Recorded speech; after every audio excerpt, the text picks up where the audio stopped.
Members, welcome to Legislator University on Gaming. The course over the next couple of days are opportunities for you to learn about the history of gaming, what the current status in Florida is, and other background and content for you to be as prepared as possible for next week. These are not committee hearings, and this is not the time to ask questions or debate what is in or not in it. I hope that you will use these opportunities as a way to lay the foundation from which you can make informed decisions for yourself about this immensely complex topic. As a reminder, if you do have questions, there will be time for them at the end of this session. If you do have a questions, hit the raise hand button, and you'll be called upon in the order that you raised your hand. And with that, we'll turn it over to Kurt Hammond to lead the discussion. Kurt, thank you.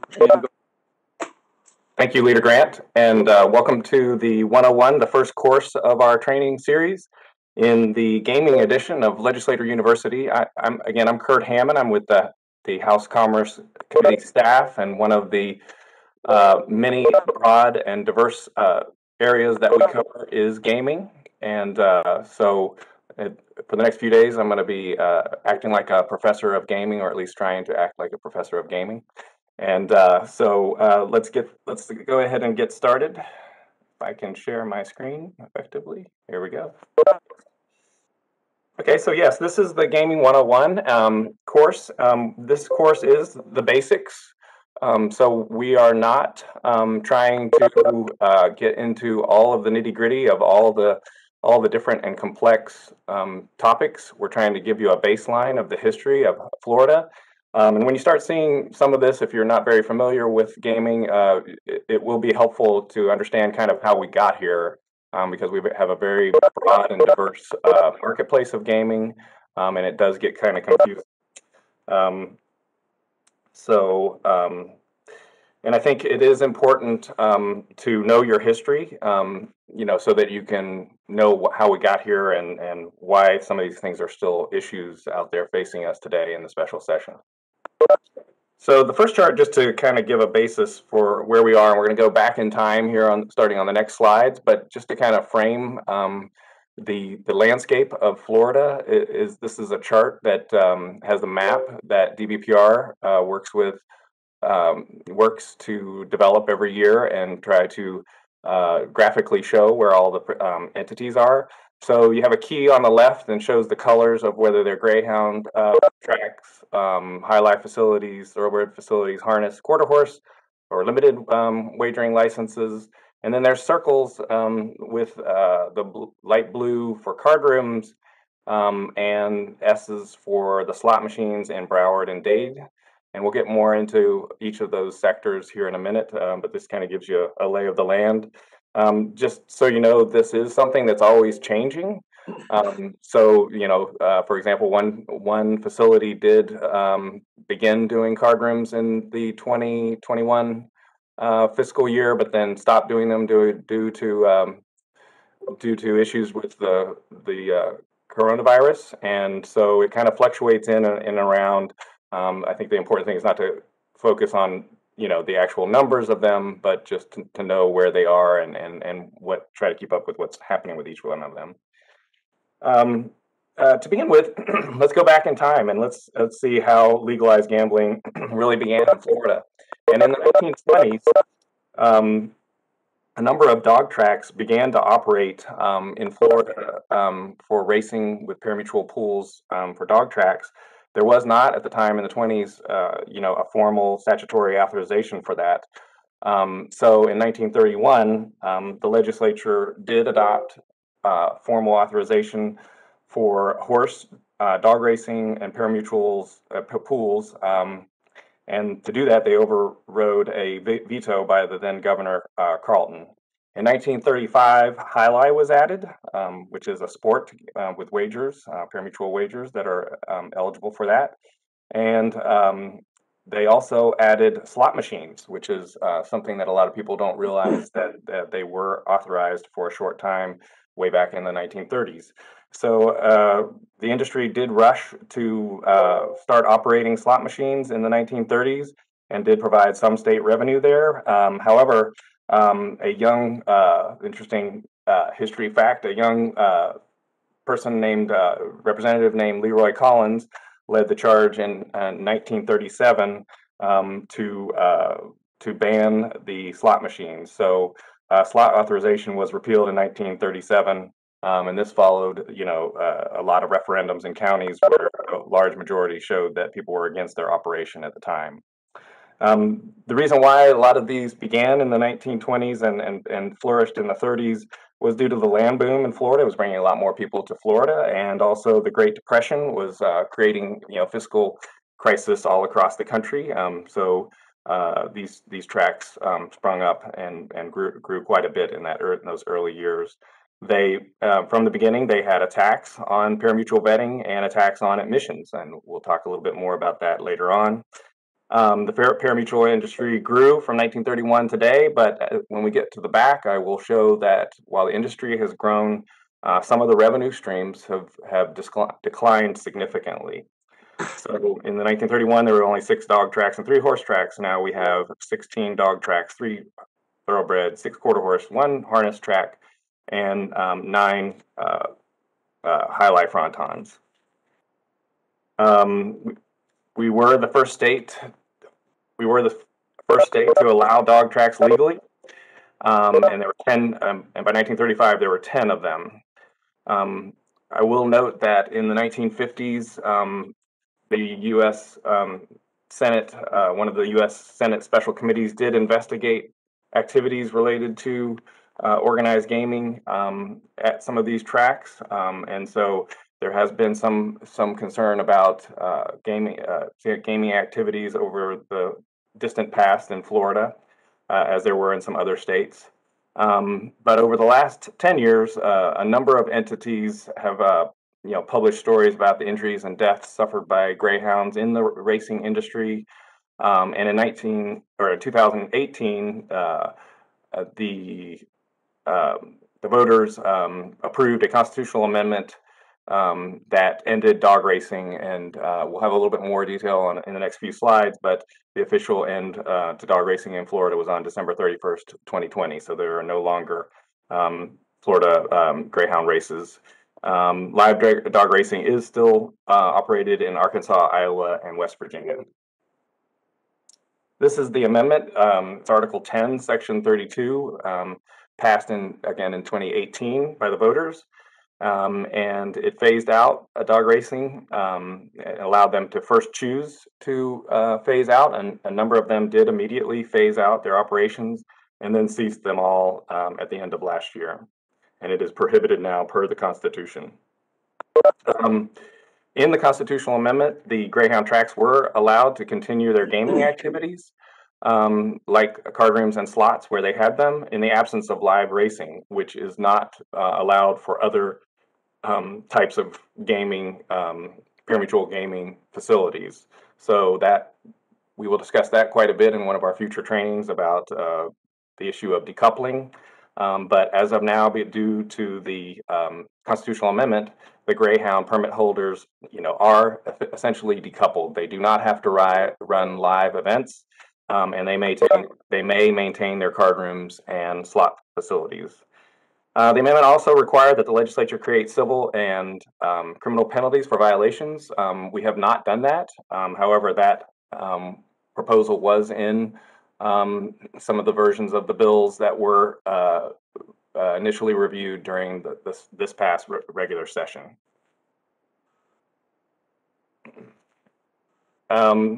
Just a little bit about the permit system in Florida, and we have a 2-stage system. So a lot of times people get confused talking between licensees and permit holders. So the first stage is to apply to the Division of Pari-Mutuel Wagering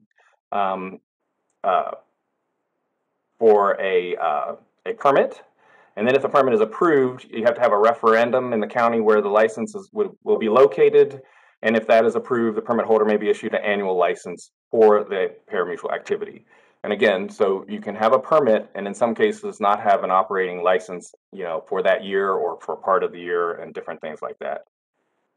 Permits are limited by restrictions throughout the gaming statutes, and there are many and various laws on where these facilities are. So just as an example, one of the restrictions limits the permits by geographic location. Actually, several of them limit it by geographic location based on the type of permit you have. And in this case, a permit may not be issued for a horse or greyhound racetrack at a location within 100 miles of existing pari-mutuel facility, or a high life fronton within 50 miles of an existing pari-mutuel facility. So that, again, is just one example. And then when we go through some of our other courses later in the week, we will get more into some of those limitations and requirements. Again, certain pari-mutuel permit holders are authorized to operate card rooms and slots at their facilities. And they may only be conducted by licensed permit holders. So if a permit holder without a license cannot do card room or slots. I just want to make it clear that the license to operate pari-mutuel wagering or races or games, slot gamings, or card room at a pari-mutuel facility is a privilege granted by the state. It is not a right granted by the state. So it is a privilege. And such license must be applied for and obtained by the permit holder prior to conducting such activities. Moving through some other history of how we got here, in 2004, a state constitutional amendment was adopted that authorized slot machines at specific pari-mutuel facilities in Broward and Miami-Dade counties, subject to local referenda, which did pass. The local referendums did pass. So now there are slot machines at 8 pari-mutuel facilities in those 2 counties, and they're regulated under 551 Florida statutes. Slot licensees are required to pay an annual license fee and a regulatory fee, and they also are required to pay a 35% tax on their revenues. Again, slot machines may only be conducted at the facility where a licensed pari-mutuel permit holder is authorized.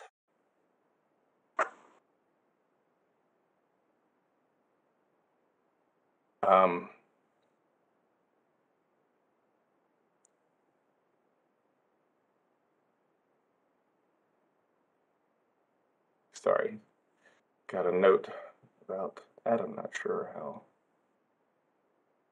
I can do that. Sorry, everyone. Let's see if that works.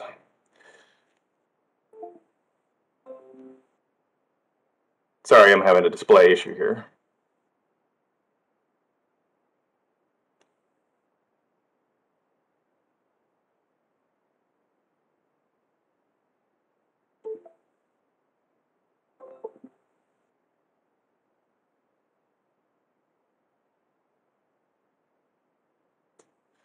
Well, I'm sorry.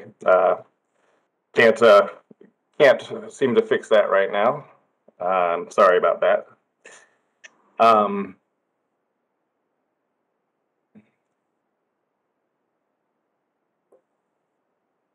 Okay. In order to maintain the sorry about that. In order to maintain the eligibility, a pari-mutuel permit holder must conduct a full schedule of live racing or games, among other requirements. For example, a greyhound or high life permit holder, they must conduct at least 100 live evening or matinee performances during the year. I will note that the greyhounds lost that requirement per the constitutional amendment that we just discussed. There are time limits in current law related to slot machines.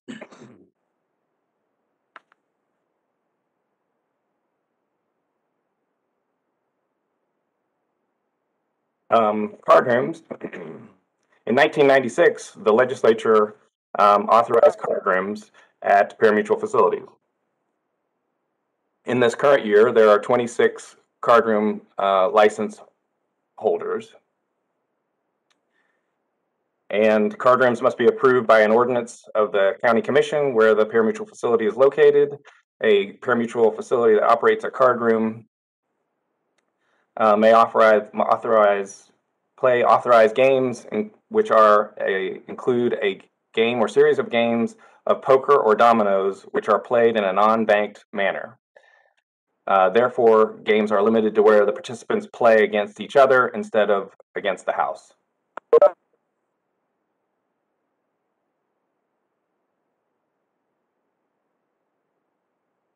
I'm gonna stop sharing for a second to see if I can get the sharing display right. Omar, if you have any suggestions, I would appreciate it.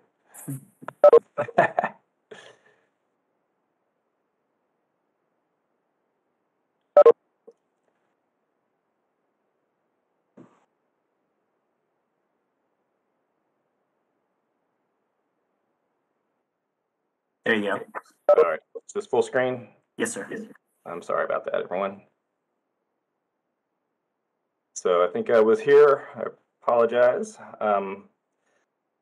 Again, the issue of, in addition to the issue of locations, which I already mentioned, the issue of the live racing and the requirement for your performances is very complicated, and it is specific based on the situation, and often the situation at a point of time that you're in, as far as how much live racing and games you must complete. Again, the legislature, when they created these card rooms, they authorized pari-mutuel style poker games at the facilities.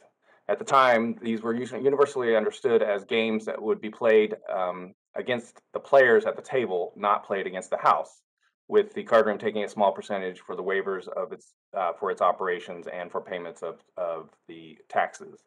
However, in recent years, some pari-mutuel facilities have conducted player-banked card games, also referred to as designated player card games, and we will get into this in more detail in the next presentation this afternoon.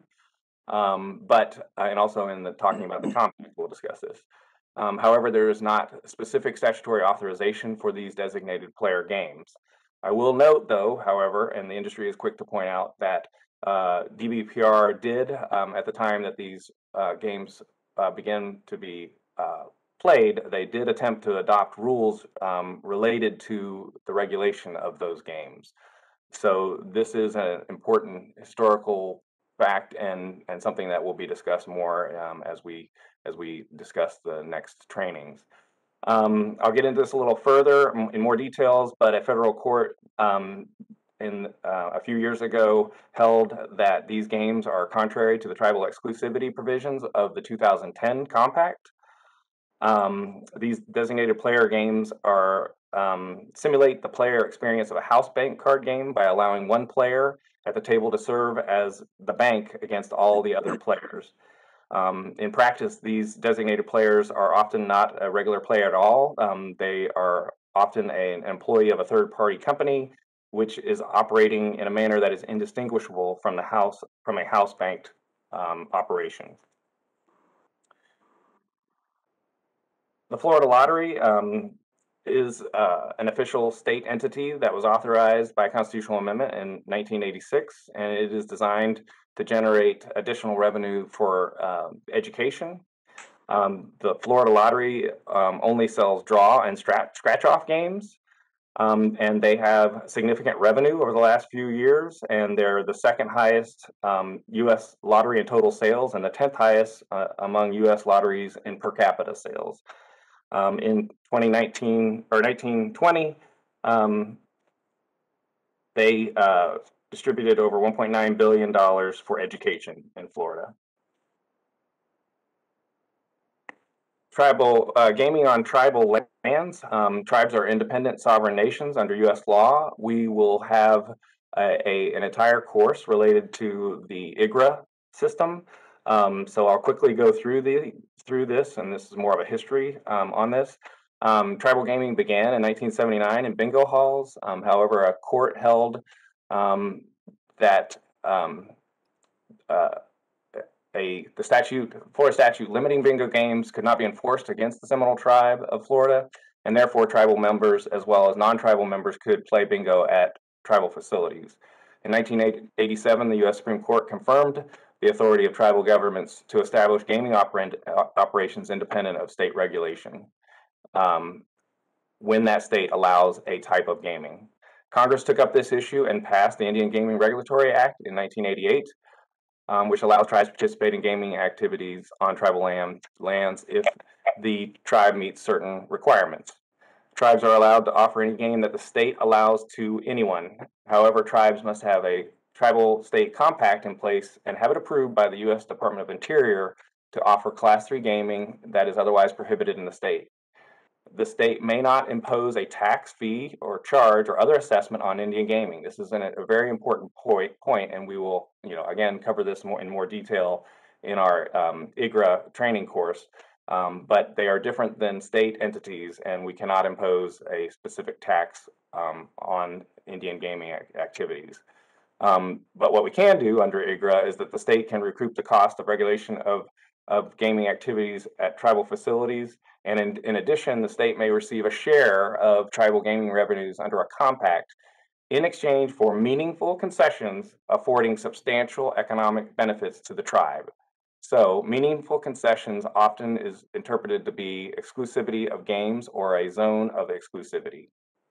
The U.S. Department of Interior will not approve revenue sharing payments that are not proportional to the concessions to and the economic benefit derived by the tribe under the compact.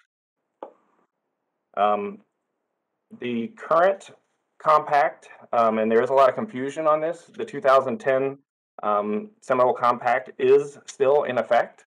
I'll go through the history in the next few slides of that, but it is still in effect. We will also get more information on the new compact signed by Governor DeSantis, and that will be in the final training course of this week. So just to quickly give you a background on where we are now, the 2010 compact has a 20-year term, and it ends in 2030. Initially, they had a 5-year authorization for banked card games, but that was expanded to the full 20 years by the court ruling in 2016. They are authorized to do slot machines at all their tribal facilities, and as of the court ruling in 2016, they can do bank card games such as blackjack, baccarat, and chemin de fer at 5 tribal facilities that was, again, subsequently expanded to all of their facilities by the court order in 2016. And again, we did give them tribal exclusivity for the revenue sharing payments, and that is the exclusivity is there can be no slot machines outside of Miami-Dade and Broward counties, and we gave them banked card games statewide exclusivity. This is just a chart to show you the current gaming percentages. They ceased payments under this compact in April 2019, and I'll tell you some more details on that in just a minute. But here are the revenue tiers for the payments. The 2010 compact had 1 revenue tier for all different types of gaming at the Seminole Tribe facilities. The new compact has 3 different tiers of revenue sharing, so it is a significant difference in how it's structured, and we'll get into that again in subsequent training. This slide goes through the history of the litigation related to the 2010 Seminole Compact. Starting in July 2015, DBPR and the Seminole Tribe engaged in litigation over the conduct of the designated player games that I mentioned earlier. In late 2016, a federal court ruled that the state had violated the terms of the compact, and the tribe was entitled to continue offering bank card games beyond the initial 5-year blackjack authorization. And they may continue offering such games for the entire 20-year compact. So again, the compact is still in effect, and they have authority to continue to authorize those games under that compact through 2030. At the time, the tribe continued to make full revenue sharing payments to the state through the course of the litigation. And an important thing to note is the parties did not raise, and the court's ruling did not address the future revenue sharing obligations of the tribe. The parties subsequently made a settlement agreement in July 2017 and extended that in April 2018. Under that settlement, the tribe agreed to continue revenue sharing payments provided that DBPR aggressively enforced the statutory ban on banking card games. In April 2019, the tribe stopped revenue sharing payments to the state because the tribe believed that aggressive enforcement had not occurred. Just a little short history on the state racing commission. When horse and dog racing was first approved in 1931, a 5-member state racing commission was also created. The commission's duties include included all the normal things of supervising, checking, and licensing parimutuel betting activities, establishing racing dates, and distributing parimutuel pools, which were divided between all counties in the state. And the reason why we have this slide in is that some of the proposals that were discussed in regular session dealt with the creation of a new commission. So this is the history of the previous commissions. In 1969, Florida reorganized and created the Department of Business Regulation, DBR, which is a precursor part of the DBPR. And it was headed by a board appointed by the governor. The Racing Commission was then transferred to DBR.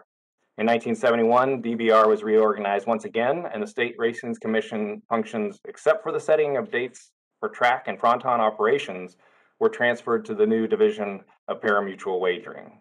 In 1978, there was yet another reorganization of DBR, and the board was abolished and replaced by a secretary and the Florida Parimutuel Commission.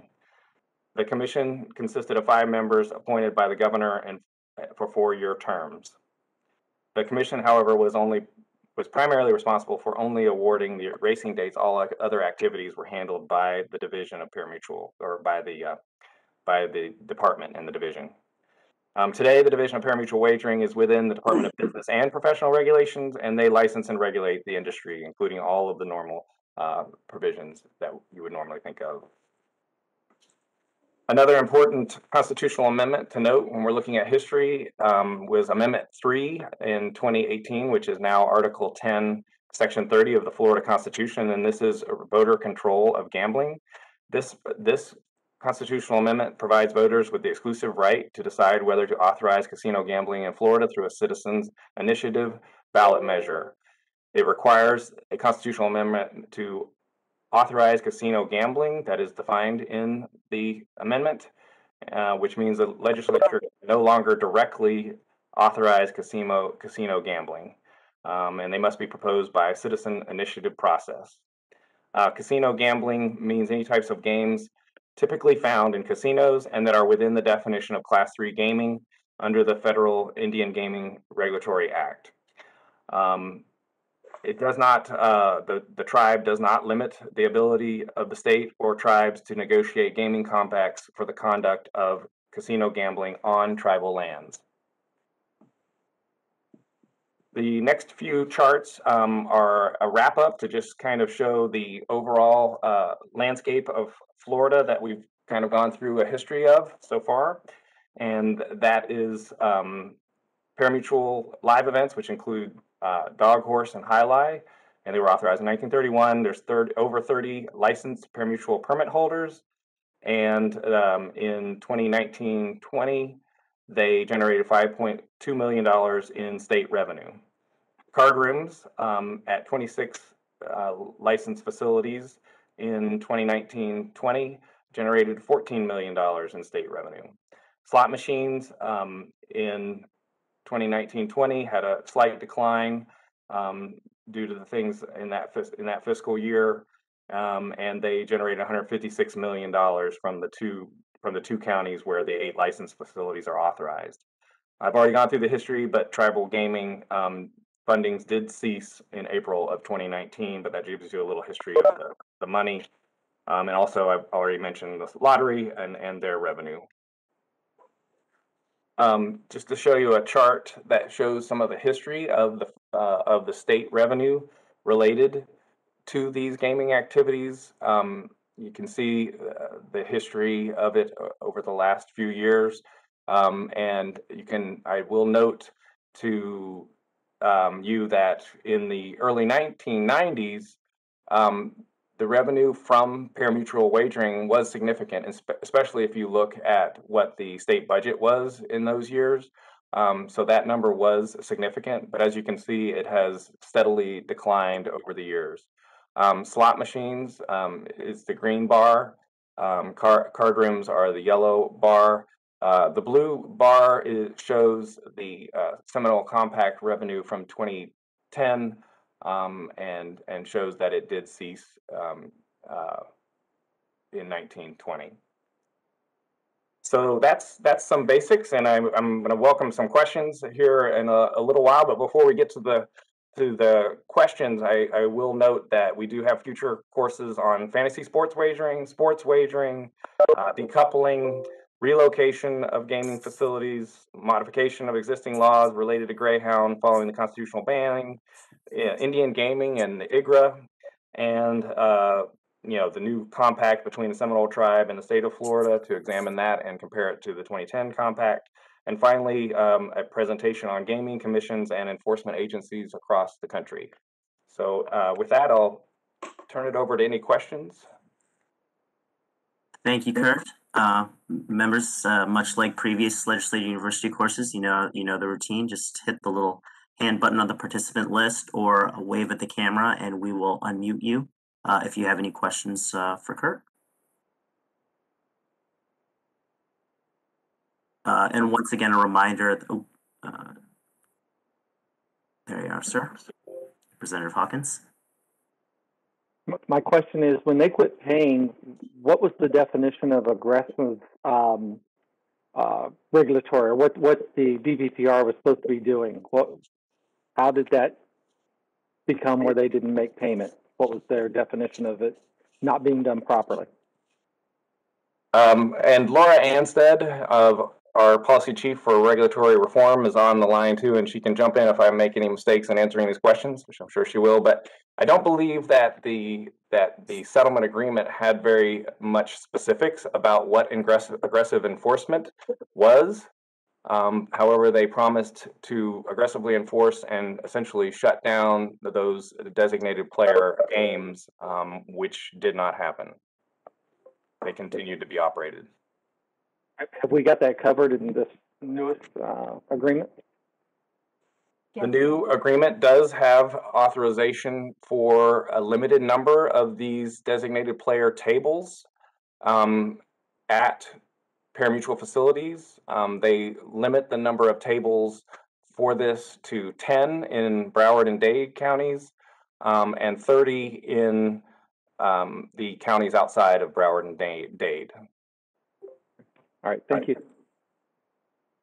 All right, next we've got Representative Cheney.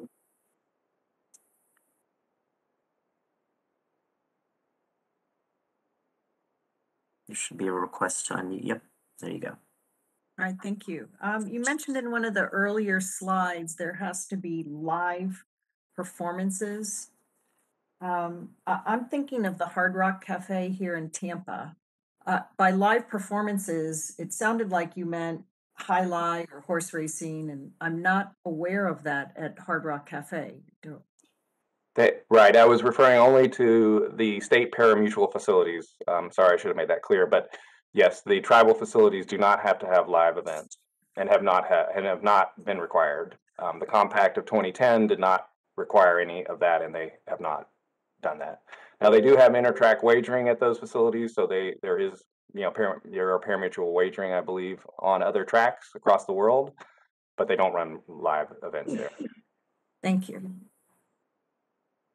All right, I think we've got Representative Fisher next. Hi, thanks. My question's about why they quit paying us, and did we not have any enforcement mechanisms where we could go after them to try to get them to pay us?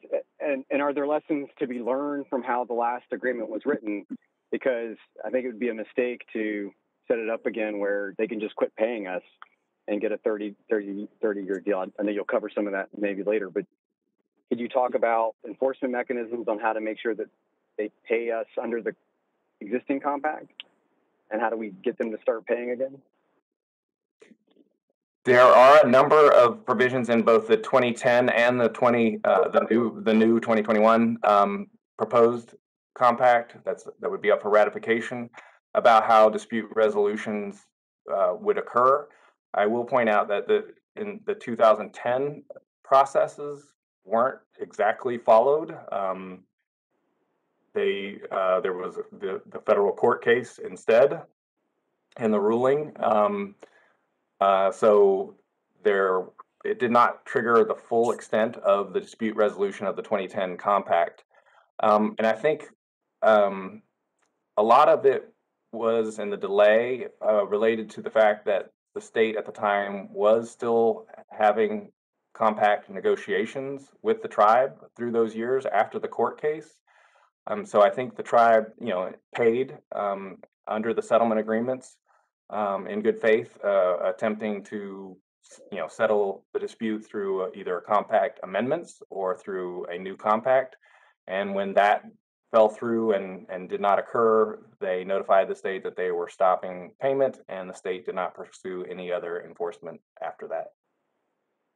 Laura, do you have anything to add on that?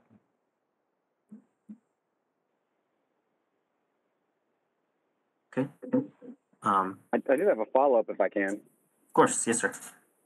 You mentioned earlier about we can't tax fees. Does that apply to enforcement and how we enforce the compact as well? Are we not able to fine them or place a financial obligation on them for not meeting their financial obligation? Yes. There a federal prohibition on that? No, there is not. And so both of the compacts, the current one and the new one, provide payments to the state enforcement agency. And right now that's DBPR for them to do their own inspections and reviews and determinations. We also have Florida EDR office reviewing their payments. In the past, they reviewed their payments. And there are, part of the dispute resolutions of the compacts do deal with failure to meet, those standards and those requirements. So it can be enforced under the, the dispute resolution provisions of either compact if they are failing to live up to their stated, payments or their operational regulations. Did you have any follow-ups, sir? Okay. I think we've got Representative Hunchofsky next. Thank you very much. First of all, I just want to thank you very much for doing this for us. It is making this overwhelming policy seem a little more manageable. I had a question because I live in Broward County, and several of my cities and the county also are getting revenue from the local Seminole Coconut Creek Casino. How is that impacted by the compact and or the implementing bills, if it is at all impacted by that? The compacts have a 3% set aside for impacted local governments. So that is basically all that the actual compact says, and then it's up to the state with implementing legislation to just divide that out among the impacted local governments. And so that's in law right now. And in theory, we can amend those distributions of the 3% through the implementing bill. Okay, thank you. And I know there has been, in previous attempts to deal with this issue, there has been heavy debate about which local government should get what percent. Trust me, I've been there for those debates way back when, and I know they continue. Thank you so much. Yes. I think we've got Representative Woodson with a question.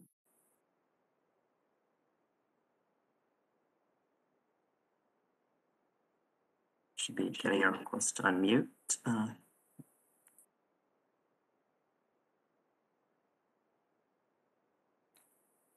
think you're still muted there, Representative. You should be receiving a request to unmute you. I just received it because I couldn't unmute myself. You had to unmute me. Yes. Sorry. Thank you so much. I really appreciate the session because gaming is not our forte. My question had to do first with the money. And I know Representative Fabrizio asked the question first. My issue is there any way from 2019 to 2021, that's a long time, that's a lot of money. Can we at least go for a percentage of what they were supposed to pay to the state?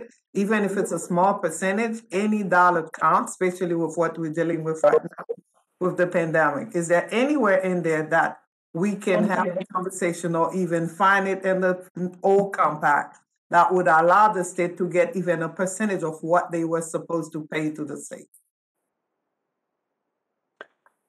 Well, I guess in theory it is possible. However, with the court ruling that they can proceed, and then our settlements that were extended but then not extended again, it would probably be subject to litigation again if we tried to do that. I will point out that the new compact does set some higher bars for the revenue sharing based on the new exclusivity and the provisions of the compact, and so the minimum guarantees are higher in the new compact. Okay, I have another question. Thank you so much. We said the state was supposed to be was responsible to enforce whatever the law or violations that were issued. Who was it? DPR, or was there any clause in the contract where we had a commission or somebody who was supposed to enforce the law? Was it DPR or a commission? Right. The DBPR is the state enforcement agency for the 2010 compact, and so they were the one tasked with doing that. But the dispute was really about their lack of enforcement of parimutuel entities and what the parimutuel entities were doing, and that is also their jurisdiction under Florida statute. Thank you.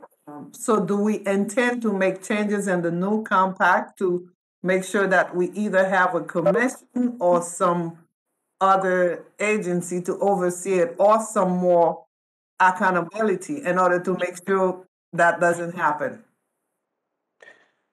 Well, there has been proposals. I mean, we'll see what happens in special session, but there were both a House and Senate proposal on a gaming control commission in the regular session, which did have, additional enforcement, including law enforcement powers, which currently the Division of Parimutuel Wagering does not have.